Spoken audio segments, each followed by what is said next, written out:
ఇప్పుడు మనం 99 ఫీట్స్ బొమ్మ దగ్గర ఉన్నాం. మా వాళ్ళు కలిసి ఆటో నగర్ నుంచి వెళ్తుంటే గేట్ పడింది వెళ్లే దారిలో. అంటే వెళ్ళిపోగానే ఇంకెవరు బండి వారు స్టార్ట్ చేసి ఇంకా వెళ్తా ఉన్నాం. వాళ్ళకి ఇంకూ బాక్క ఒకడైతే బండి పైన నుంచి డాన్స్ చేస్తున్నాడు, ఒకటి కేకలేస్తున్నాడు. ఎవరికి ఇష్టం వచ్చినట్టు వాళ్ళు వెళ్తా ఉన్నాం. ఊపులో వెళ్లేసరికి అక్కడికి వెళ్ళంగా నాకు షాక్ తగిలింది. ఆయన అన్నాడు, ఇప్పుడు కాదబ్బాయి 6ంటికి అన్నాడు. అక్కడ మేమే కాదు మా లాంటి వాళ్ళే ఎంతో మంది వచ్చారు ఆడికి. వాళ్ళకు కూడా ఇదే మాటలు, 6ంటి దాకా ఎవరికి ఎంట్రీ లేదని అందరినీ పంపించేస్తా ఉన్నారు. మేము మళ్ళీ ఉత్సాహం తెచ్చుకొని 6ంటికి వద్దామని రెడీ అయ్యాం. ఇంకా మేము ఉన్న బళ్ళు స్టార్ట్ చేసి ఇంటికి వెళ్తున్నాం. ఇంటికి వెళ్లే దారిలో కూడా మా వాళ్ళు ఆగుతారా? వాళ్ళ ఊపు వాళ్ళు మామూలుగా రోడ్ల అసలు వాళ్ళు గోల గోలు చేసుకుంటా వెళ్ళాం. ఇంటికి వెళ్లే దారిలో కూడా వెళ్లే దారిలో మన బండి అయిపోయింది. వాటిలో అయితే వేరే బండి ఉంది. మనోడి దగ్గర డబ్బులు లేవని ఉరికెత్తుకుంటా మళ్ళీ మన దగ్గరికి వస్తున్నాడు. వాడు వెళ్ళి పెట్రోల్ తెచ్చిన తర్వాత మనం మళ్ళీ మన బళ్ళు స్టార్ట్ చేసాం.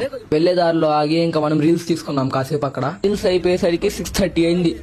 ఇంకా బండి స్టార్ట్ చేసి బొమ్మ కాడికి వెళ్ళాం. అక్కడికి వెళ్ళేసరికి అక్కడ చాలా మంది ఉన్నారు. అప్పటికే మాకు 7 అయిపోయింది. ఇక్కడే నేను నా ఫ్రెండ్స్ కొంచెం కష్టపడి వెళ్ళాం లోనికి. వర్షం పడడం వల్ల అక్కడ మొత్తం బురద అయిపోయింది. కాళ్ళకి మట్టి అందరూ అదే మట్టిలో నుంచి వెళ్తున్నారు.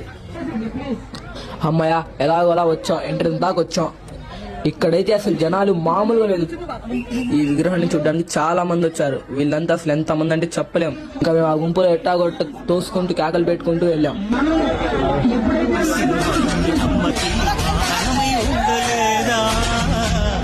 ఎలకేమో తమరికి నెమలేమో తంబికి రథమల్లే మారలేదా. ఇంతకీ మన అడ్రస్ వచ్చేసి గాంధీనగర్ ఎండరింగ్ రోడ్ చైతన్య గ్రౌండ్స్ ఆపోజిటే పెట్టారు బొమ్మ. వచ్చిన వాళ్ళు విజిట్ ఒకసారి చూసి వెళ్ళండి. ఓకే బాయ్ ఫ్రెండ్స్, ఈ వీడియో బాగుంటే మన అకౌంట్ని తప్పకుండా ఫాలో చేసుకోండి. ఇంకా మంచి వీడియోలతో మేము ముందుకు వస్తాం.